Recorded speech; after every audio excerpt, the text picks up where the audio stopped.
Hey, everybody, welcome to this episode. What we have today is probably one of the toughest sales situations that I've heard, and I talk to folks all the time, people in the course, people on LinkedIn, people through email.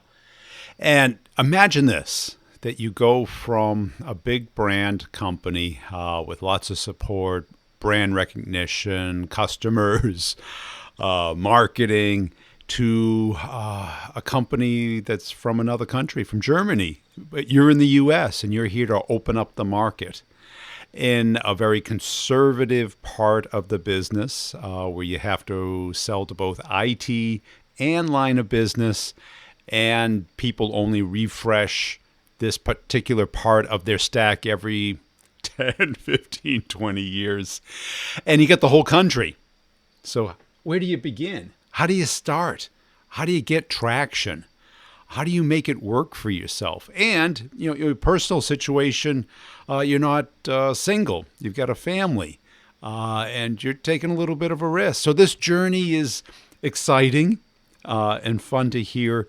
But I think what you'll get out of this as a listener is a senior person, how they break down the territory, how they get focused, how they don't waste their time, how they win deals and walk away from the ones that are less likely to win. And so much in sales, it's not binary. Do you work on it or you don't work on it? It's in what order do you work on it? And you naturally get to the least likely at the end, not the beginning. So I think you're really going to enjoy this story. Great rep, came highly recommended off of my posts on LinkedIn. And always looking to talk to great reps. I've got a great shelf full of episodes coming your way, so keep posted. Make sure you're listening to the older ones and downloading them, even if you're not listening to them right now. There's quite a big library, but the podcast players only hold 300 of them. That's it, only 300. So make sure you download it so you don't lose them. Before we get into the show, make sure you're checking out our friends over at Co-Video. Video and video email is becoming a powerful tool in your repertoire of connecting up with clients. First email, maybe. Second, third, way of staying in touch, way of keeping that engagement up. Especially when you're not able to see people in person, a way of communicating who you are and what you're all about that text really doesn't capture, that voice only doesn't capture. And a lot of people don't want to go camera on when they talk to you. Some people are a little shy, who call me crazy, but that's the way they are. This is a way of connecting with another human being and keeping that connection up and running. The other thing also, the number one thing I'm hearing today is starting conversation and getting meetings. We want our deals to be transactional. We want, hey, I do this, you do that, do you need it? Let's do a deal.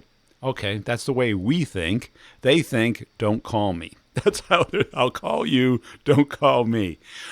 But in most of our B2B business, what we have to do is have a conversation.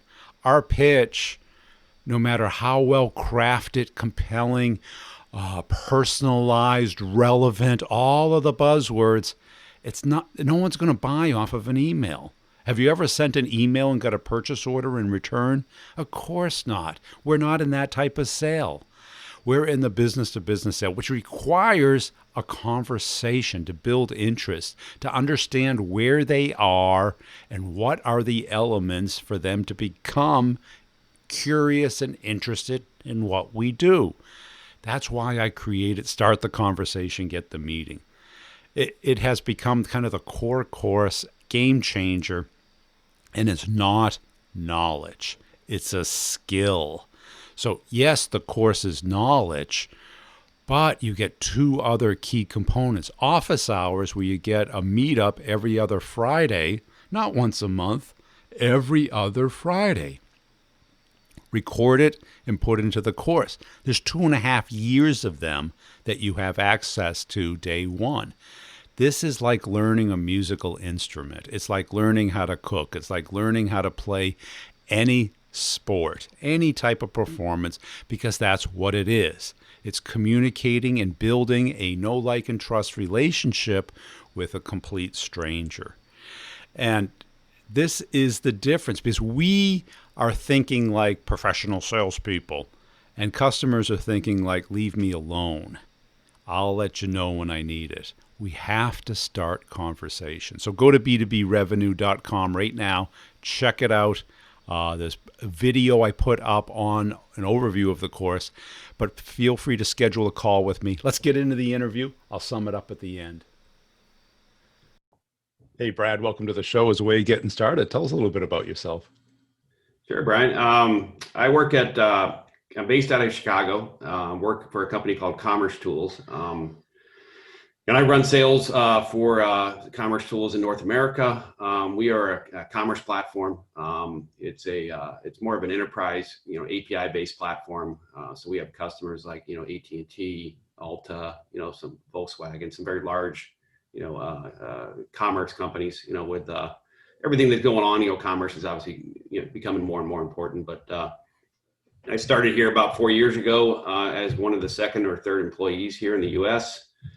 Primarily, a sales team of one, and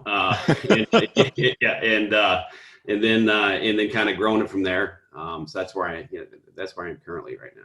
And we have a team now about 5 or 6 sales reps, along with 2 or 3 partner folks and about 4 SEs. What was that first year like? A little scary? Well, I left Salesforce to go there. So my wife was scared shit. Well, was very scared. Yeah. She's like, commerce who? So yeah, that was, and I have 3 kids, and a wife, and so leaving a Salesforce to go for this it's a German company, it's a German startup essentially that had 3 employees in the U.S. and an insurance plan that was not the best, for your family. So, but, she was supportive, she thought, of me and so I thought it was the right move for me. I had worked with the chief product officer at Oracle, so I had some background, so I knew, I knew that if he was associated with it and left Oracle to go do this, and the product must be sound, so. And what was it like going from a big brand to kind of probably an unknown or probably not well-known brand? I mean, I had done it before, before I was at Oracle for a long time in Salesforce, but in my past, I've started a couple of businesses of my own, and I did some smaller ones, entrepreneurial things. So I kind of knew what I was getting into. I think there's people, when you work at Salesforce and Oracle, everybody thinks, well, it's very easy to get meetings, it's very easy to get things who you are, but it's not. I mean, you can certainly get meetings easier maybe, but I don't believe that you still have to go through the sales process, still has to be a need, you still have to be able to, so it's the same process. The key for me is really, if you look at, kind of how it's the same way you would do at Oracle or Salesforce when you had your territory and where am I going to start, right? It's like, where you have this huge territory. Well, now at Salesforce, you got maybe 2 accounts, but at the time when I was there, you had 14 or 15 or maybe, 16 accounts, and same at Oracle. So the first thing you do is, where do I start with these accounts, and trying to figure out who your ideal customer is, what they look like, what am I looking for, what characteristics. And in this case, so it's the same process, it's just I have the whole country now, right? and you have, 500 accounts, if you look at, even if you just looked at the Fortune 500, in our case, it was Internet Retailer 500, in a mix of both. So you probably started with around 500 accounts. And then how do I, take that down to something I can actually manage, and how do I start identifying where to start, because that was I figured I could waste a lot of time, in the wrong accounts. Yeah. And then get nowhere. So the first year was really about that, is really identifying who's our ideal customer. I mean, who are we going after? We could tell pretty quick, and most startups kind of go with the smaller, you start with SMB or mid-market, and then you can move your way into enterprise. Problem, I guess, a good and bad with our product is small businesses or SMB and mid-market wouldn't use our product. It's just too complex, so you had no choice but to start with enterprise. So that in itself made it difficult, to get your first few deals. But we had a pretty, the day I started, the woman that runs marketing started, and she's a, great at her job, and we had a good relationship. We were able to really build out who are we going to go after? What does our ideal customer look like? We were able to really narrow it down to about 150 accounts, based on the characteristics we have identified that make them, an ideal customer, right? And even to the point where we can, what is our ideal sponsor going to look like, within that account, so we were able to very, kind of surgically target it. So I interviewed with a guy once, and he kind of always said, aim small, miss small. It was his, that I think that was from The Patriot, I think, with Mel Gibson. But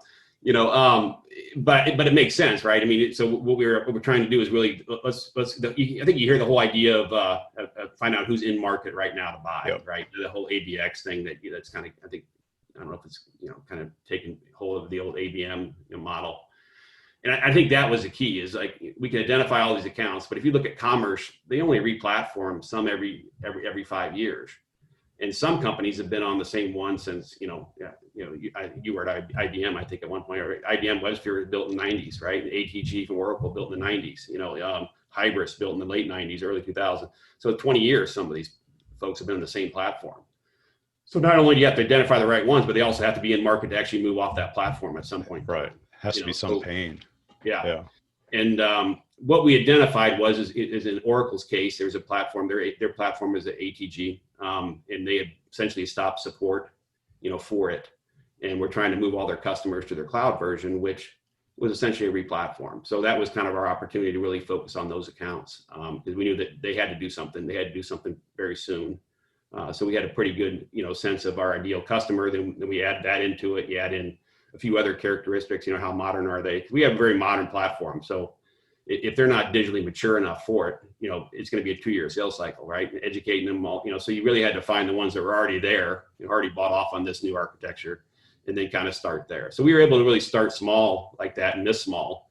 And we got, whether it was luck or a little bit of strategy, we started winning a couple of these ATG, takeaways, and we got a large deal down in South America with one of their largest customers, and then another large retailer here in the US, and then, another large retailer, and then just kind of took off from there. Yeah. And how long did it take to get your feet underneath you where you felt at home again?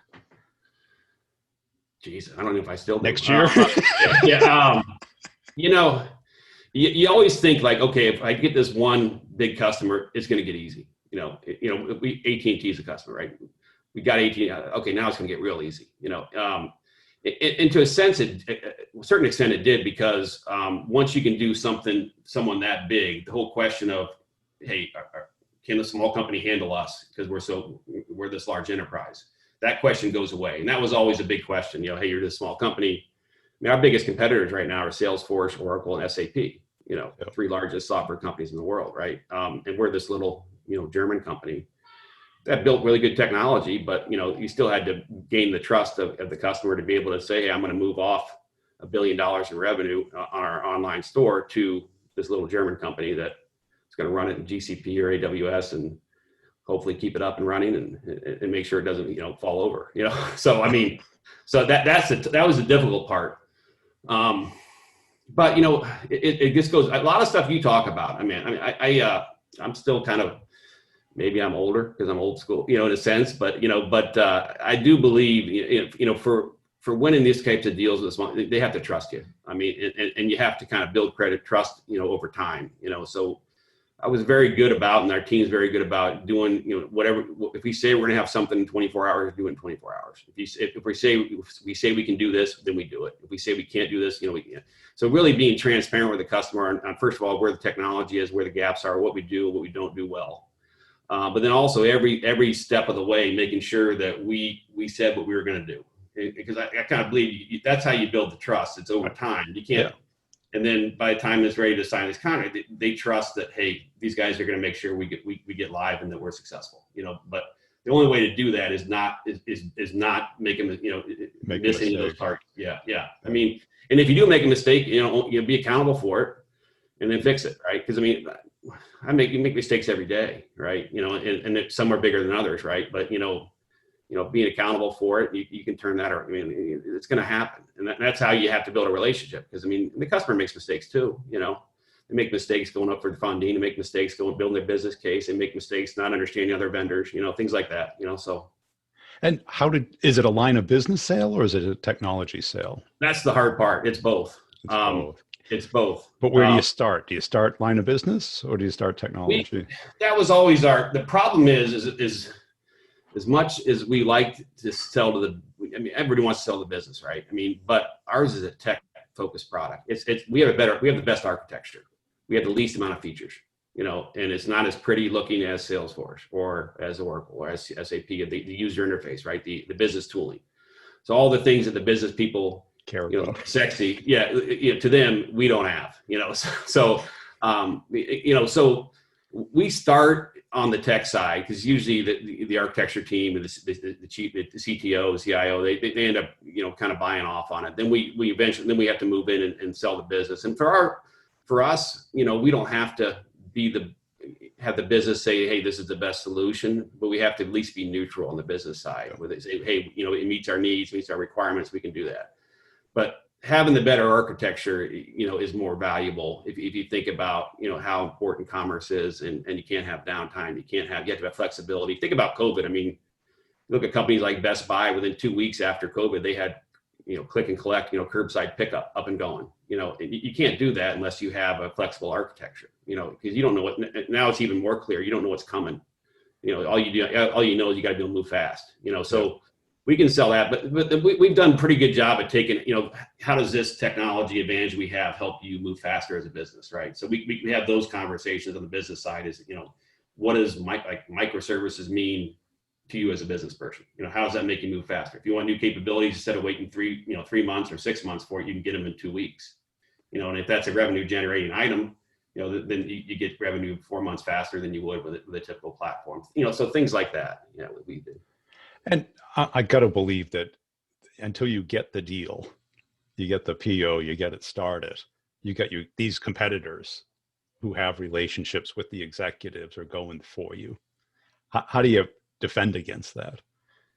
Do it every time. I mean, SAP and Salesforce will bring in the executive team and meet with the CIO and the and the business folks, the enterprise, on the business side.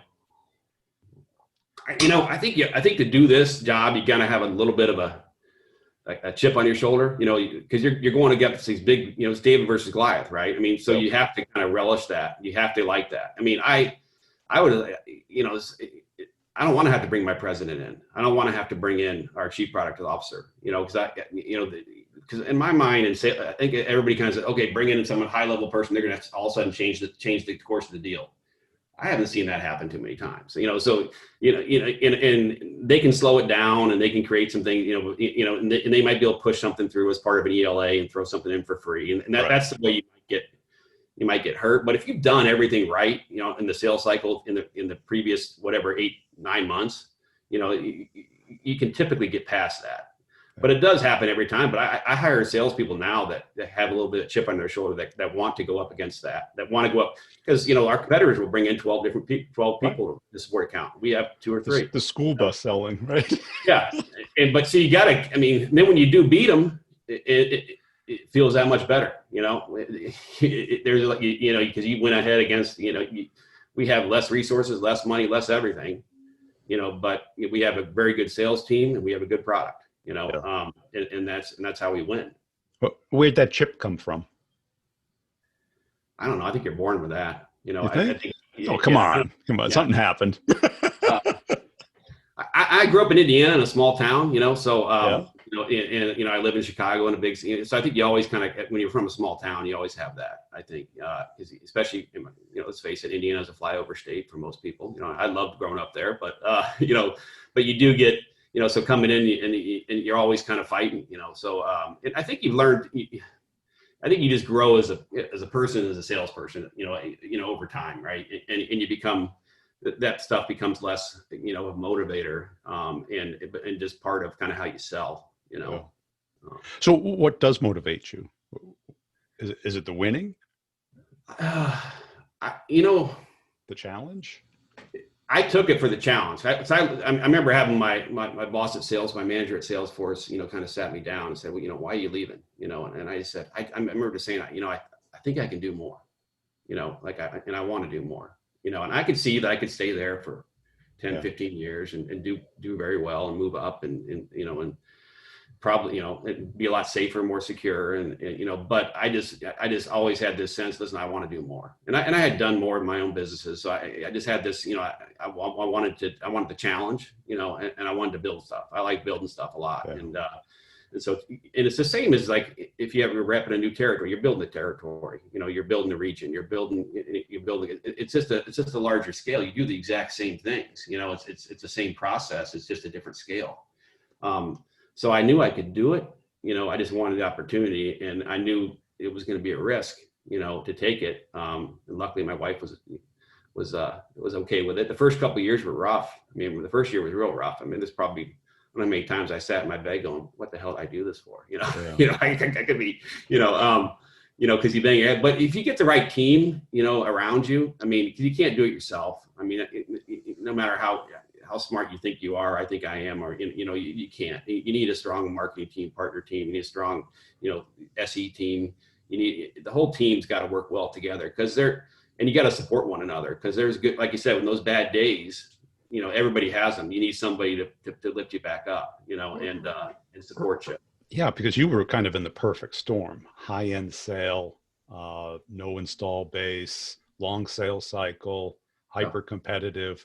So, the company's also wondering, is Brad the right guy? Probably until you close, right? Yeah. I mean, I don't think they ever stopped saying that. Well, we got bought by a private equity company last year, so now it's a whole new ball game, right? With it, Yeah. Yeah. I mean, I think they always want. We had a great. I reported into the kind of chief strategy officer out of Germany, and just a great guy and person. When salespeople are good salespeople, right? I mean, and when salespeople are doing all the right things, and you can see it if you can recognize that, right? And some sales leaders can, some can't, right? And I think he was good in that sense. He knew. He's actually came from IBM. The guy was a physicist, and he was in sales. With him as in sales, so just a different kind of guy. But he also provided a lot of support for the hard times, in a sense that he knew I was doing all the right things. He knew we were adapting our strategy. We had a sound strategy. We made little iterations on it based on what happened on the ground, but for the most part, we stuck with the strategy that we came up with in the beginning. And there were times that, some other folks in the company wanted to change the strategy, here in the US, and he luckily still stuck behind me, because I just said, I think this is going to work, you hadn't seen anything yet, but, in sales, your gut, you got to listen to your gut. And I just knew things were about to happen. And you could start hearing the conversations with customers. I could see the market was moving towards us, the technology was moving towards us.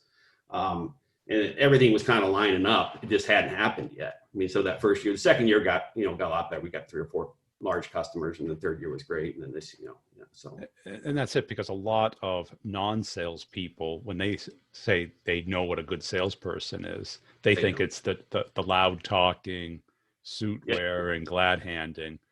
And that doesn't work in this type of sale. It's almost offensive, because I'm not, because I'm probably more of an introvert in general, as a person, and so I don't fit that at all, So, but that's how people view it. But it's like, I don't really know hockey very well, it's one of the sports I just don't. But I know Wayne Gretzky's great, but I couldn't watch the game and tell you why he's great. He did this, he made this pass, because I don't know enough about hockey to know how.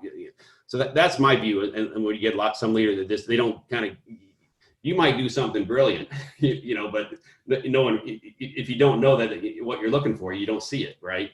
So, but if you know how to sell, and you see some, a strategy or an approach or the message you're doing within an account, or in a meeting, or, how you identify the right person, you can see the genius in people, right? If you so, and that's what's great for me now in a leadership role is really just, I know what I'm looking for, in a salesperson. I know what they need to be able to do to be successful in this job at this time, at this moment, not any other job. I can tell you, but for doing this job, I can honestly say that there's nobody who knows how to sell this better than I do right now. Yeah. This company, this moment, this product, right?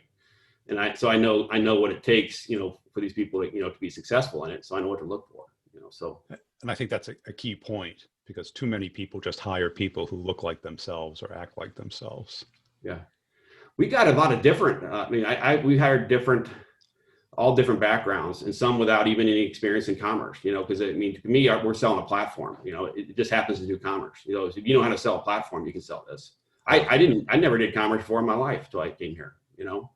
So it's you don't need the school of thought. Commerce is is a pretty tight industry. Everybody's been there for 20 years, 30 years, and so when I came in, I was like, well, we don't really need to sell it like a commerce. Well, first of all, we don't have any features. We have the least amount of features, so we can't sell that. So we got to sell the architecture, which is just straight selling a platform. So that's what we did. So if you can sell a platform, you can do this. And again, those are the key things. I look for the chip on their shoulder. People don't give up. They don't back down. They don't give up. They keep fighting. And they keep moving forward. And then they have to be able to, create trust. They have to have integrity as people. And then the key one, I think, the most important is being creative. Every one of these deals is different. Every use case is different. Every way we structure a deal is different, and the creativity is the single most important one. And the reps that have the creativity, and can see that and see the deal, see how we're going to solve this problem. You have 3 people in the same account, and 2 of them walk out and say there's no deal here, but the one sees it, and sees the deal. It may be 6 moves away, or 6 plays away, or a year away, but they see it because they have that creative, that side, which I think.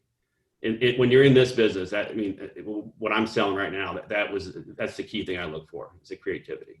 Yeah. And how do you identify that? Are you looking for past history? Are you giving them a case study? Are you talking through scenarios and deals, they've done in the past, and then why they did certain things? What did your competitor do? And then how did you respond to that? Well, and then they explain something. So why'd you do that? Asking why, like why'd you do that, or why didn't you do that? And just seeing how they think. And then you can kind of see how they strategize on the deal and where they're trying to get to. I think that's the key, is asking why. Everybody asks the same interview questions, I think, in sales. You've been in through most, but you really just the why is what when you talk through deals and you really understand why they did things, you can start seeing that, I think. Yeah. And have you seen patterns in like these large deals? Patterns in what way? Patterns like, okay, you get like the technical win. And we talked about one where the competitor end runs to the executive team. The patterns for us are, we look for complexity, because we can handle things that other platforms can't. But the problem is you got to find it. So you got to get into the account. You got to be able to find where the complexity is. Yeah. Where's the one use case that no other platform can do but ours? And so finding that is the hard part. Yeah. But the other key thing is you got to find the right sponsor because if he's going to go say, I'm going to move $1.5 billion or $2 billion of our revenue to this little platform, this guy's got to he's got to have the ability to do that. He's got to also be willing to put his neck, on the line to do that. And he's got to be able to influence everybody else within the account. And he's really got to be a visionary. He's got to be somebody who wants to make change. Most of our deals are won in accounts that are going through some sort of digital transformation. Yes. Yeah. And if they haven't done that yet, they're not ready for us. But when you find the ones that are, and you find the right sponsor within there, then you find the right use case. We don't lose very often if you do those 3 things. Now, if those 3 things aren't there, and that's only probably 30% of the accounts. But early on, that's all I needed, to make the numbers. I didn't have to go after the whole pie. I just had to find that 30% that were already there, go after those, and we won 80% of those deals. So we have an 80% win rate. If you find those, all the characteristics we have, we win 80% of those. So that's it. You find that what you call a sponsor or champion, whatever you want to call it. If they have that credibility, you have a lockout, something you do, no one else does. They appreciate it, and that person has a personal win. Yep. To get it done. Most of the ones that have implemented us and gone online to do it, and it's been successful, which all of our customers in the US right now are referenceable, and they have moved up in the organization because of it, and are now but what if it would have failed? They would have been fired probably. Right. So they have to be willing to do that. And there's not many people that are willing to make a decision that may cost them their job. And that kind of becomes an asset test, because they have to have that internal credibility. Yeah, and it's not the people you think it might be. I mean, it's the person that It's not the CIO. yeah, when you're in a meeting, you can usually tell in the first meeting is Yep. when you have 10 people in the room, and who does everybody listen to when Oh, that person talks, you know, yeah. and it could be an architect, it could Yep. be a business guy, it could be, you know, it could be anyone, but that's what I'm always looking for is who's everybody listening to when they talk. Because some people Yeah. talk and you can tell no one's listening to them, you know. Yeah. But then one person says something, and then everybody's like, oh, and he said, okay, that's my guy, that's my person right there. You know? I noticed it almost, I'd say 80% of the time. They usually weren't in the meeting at the beginning. Yeah. Because they knew the beginning was about the building and who went to what school and Yeah. how much funding you have. Yeah. They'd come in probably at least 10 minutes into it, sometimes a half hour into it. But as soon as they came into that room, everyone turned around and the tone changed in the room. Yep. In the last 10, 15 minutes, they'd ask the toughest questions.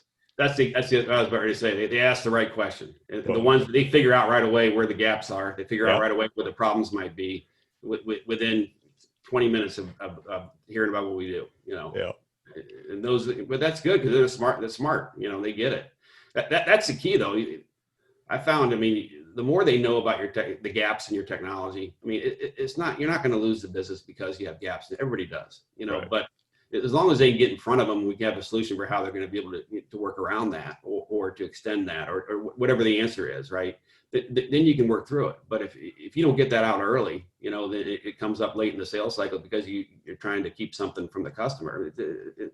That's where you lose business. You know, you lose the trust, you lose the momentum that's going in the account. The momentum to me is the key. Once you get that momentum going, you've got to strike. I mean, you can't. You know, it's like once you feel that, then you just that's 100% focus now. This account, right? Right. Yeah, because it's really hard to create, and once you lose it, it's hard to restore. And it's fun. I mean, that's the joy you get in sales, right? I mean, it's like that's probably my thinking about when you asked me earlier about my motivator. I mean, I just want to enjoy. I love it. I mean, I love being a deal, strategizing. You know, working through against our competition. You know, trying to figure out what. You know, it's just that part is just fun for me. I mean, and I don't think I'll ever want to be above where I'm still working in accounts. You know, at a first line, kind of manager. You know, because working the actual strategy in the deals is my favorite part of the job. Yeah. And that may change, over time, but that's where I get the enjoyment, the excitement, and. So is it more motivated by winning or not losing? I don't even ever think I don't even think about losing. I mean, I think I always think I'm going to win. And I'm never surprised. I mean, if I could see pretty early that we're not going to win, then we move on. You know, you can tell. I mean, right. And that's the key. It's not win because one win is never enough. Like you win the deal, you think you're going to be, I'm going to be happy. This is going to be great. I'm going to win this one deal. Then it's like, okay, you win. Now it's the next one. And it's the next one. I don't think you ever appreciate I don't appreciate what I did here and try to look back and say, oh, from year one to now, and then you see all because it's incremental, like, wins, and then eventually it piles up to enough and you're like, wait a second, I just built something pretty good here, and I didn't notice it while I was doing it because it was just on to the next deal, on to the next deal, on to the next one, hiring more people, doing this, really, so you just don't have time to ever sit back and I think you have to do that, is sit back because there's bad times too. Yeah, kind of. So it's easy to reflect on those. It's like those weigh on you. Those are the nights when you don't sleep, right? But you got to give yourself the time to appreciate kind of what you've done and what you built, and congratulate yourself, whatever that means. I mean, I met a guy when I first started at Salesforce, and he was at Oracle the year before, and he was telling me I was about ready to get fired. Hadn't sold anything. Just down. Just you could see in his face. And then he at Salesforce 12 months later, he's the number one rep at Salesforce. There, and I think he did this huge deal at Granger or somewhere, and I could see in his face. Now he's like, but he was almost in tears talking about how he felt then and now, because you're so sometimes in sales you can get so focused on. My value is only when I'm winning, and then when I'm not here. But he's the same guy he was 12 months ago, probably, right? Maybe he made some changes, but I think he kind of kind of took from that, you can't get too high once you on your wins, but you can't get too low when you have a bad year, because they're going to happen. You can do all the right things and not have a great year, and then just start letting that define who your value based on what I'm actually bringing in at this moment in time. And I think that's even more of a leadership issue, because if you have a great rep who's having a bad quarter or a bad half or a bad year, you don't want to lose them. You don't want them to experience that doubt. You want to build them back up, because they have the Granger type deal in them. Yeah. You can't, I mean, I'm biggest proponent of, you can't motivate with fear. I mean, because once sales, no. Once your reps are fearful, they do stupid things, and they're not in a feeling of creation, abundance. You want them abundance and create. You want them creating. So if you're in fear, you can't create. And you can't go on and do stuff. So you see the managers do that. I'm just like, you're hurting yourself by doing that. Right. You're not, and you're hurting the rep, and you're hurting yourself. Figure out a way to keep them, open-minded, creative, and out there, positive, and out there, doing what they do. That's the way. That's, in my mind, the only way you can. Otherwise, I mean, you're essentially helping them out the door. You are. Yeah. Right. And they're not going to be honest with you. And you got to look back at your career. When were you on fire? Kind of one of the best years I had. I made my number in June on a fiscal calendar year. So for 6 months, I was in accelerators. I was just unstoppable. Right. But then I've been in jobs where you go in and you have no pipeline, no help, no marketing. And they're like, oh, is Brian the right guy? And you're like, am I the right guy? Have I all of a sudden changed? I'm not very good anymore. No. I was working hard. What did I do last night? Yeah, but they pull the carpet underneath you and you're like, no, I think, because let's face it, people go into sales for upside. They don't go there to prevent downside. No. And that's a good thing, though. It is a good thing. That's why they go in. That's why they go in for it. And that's why I like some of the other stuff everything you post. Because it's like, that's the important stuff. Everybody focuses on the wrong things. Yes. And hopefully that this whole sales operations way of selling or managing sales maybe will kind of bounce back to more of a middle approach where at some point, because I don't believe it works, but I mean, I guess I don't have as much data as they do, I guess. It's like, well, I mean, it works in the tornado. Yeah. When there's demand, when you're really fulfilling demand as opposed to creating demand. Yes. Very different world. Yeah. Cool. So then it's almost like selling widgets. You get the right, Yeah. So, hey, I appreciate your time today, Brad. Yeah, I apologize. But hey, thanks for having me on. I really appreciate it, Brian. It's I love your stuff. I think you make them funny, but the points that you get across are important. So I appreciate it, and I send them to all the Europeans that I work with. So now they all follow you too. This American or hate me, one or the other. Yeah, depending on who you are. Yeah. What a great guy. And I put a post out on LinkedIn about some of the key lessons and takeaways from interviewing these great salespeople, which has really been the focus probably for the last year and a half. And I've learned a lot. Some of the things are that these people don't come across as the typical stereotypical type of salesperson. The life of the party, naturally gregarious and full of personality. Not that they don't have it. It's just that you would not pick them out of the party as like a crazy salesperson, successful. Because B2B is different. It's not just about personality. And when I put this post out, you get the platitudes. What about customer success? What about customer satisfaction? Okay, I look at that as kind of table stakes. Or, they don't know what an outward mindset is, which has pretty much been, I think, number one, because you don't know how to sell until you understand the other person. And this has become probably the key element of start the conversation, get the meeting is starting there.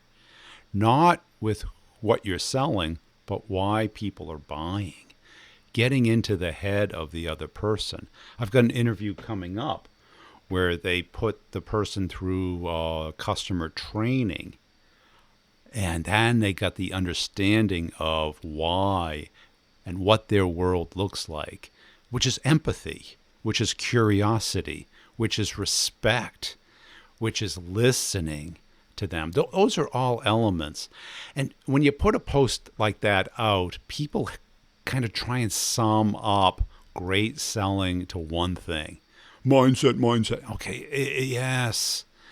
And the problem with that is that they miss all the other things, like playing the whole game, not just the one thing. Enthusiasm, grit, determination. Okay, yes, these are all great elements. But if you listen to the last year and a half of the podcast, you'll start to see these patterns, because you don't have to become somebody different. None of these people really changed their personality. What they did was become very good at selling their product, understanding why people buy it, focusing on the people most likely to buy it, not trying to get somebody who doesn't need it or want it or like it to buy it. That's kind of the old school view of sales. Business to business is much more, working with people.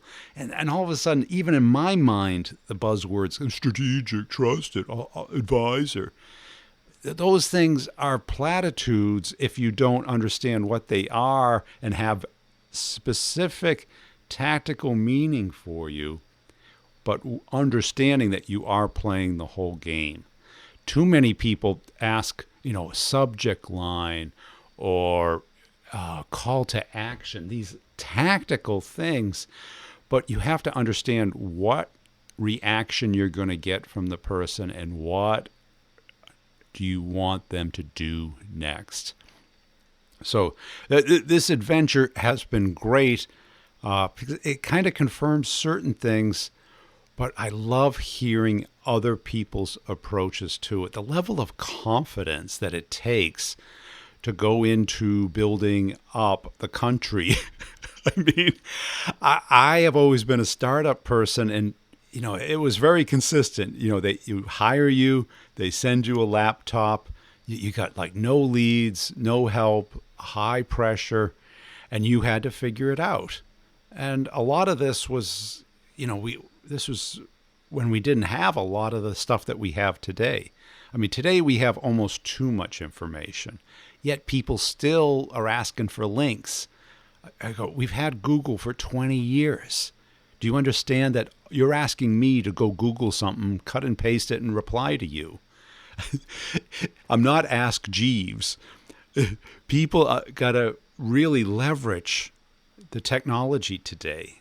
There's so much there, but it requires us to make sense of it, to prioritize it, to turn it from data sources into actionable tactics that we need. Now, where are you, and what is in the way of you achieving your goals? One of the common themes that I hear when I talk to reps is nobody talks about their latent pain. They schedule the call, and it's like, well, tell me about the course. Well, the video's to tell you about the course. What are you up against? What's your calendar look like? Open up your calendar right now. Tell me how many cold meetings do you have? Meetings with a complete stranger, not an inbound lead, not an existing customer, not a referral. And, this week's busy with other stuff. Okay, let's look at next week. It's kind of empty. That's what I hear most often. Don't you want your week full of new opportunities? To get deals, you got to have conversations.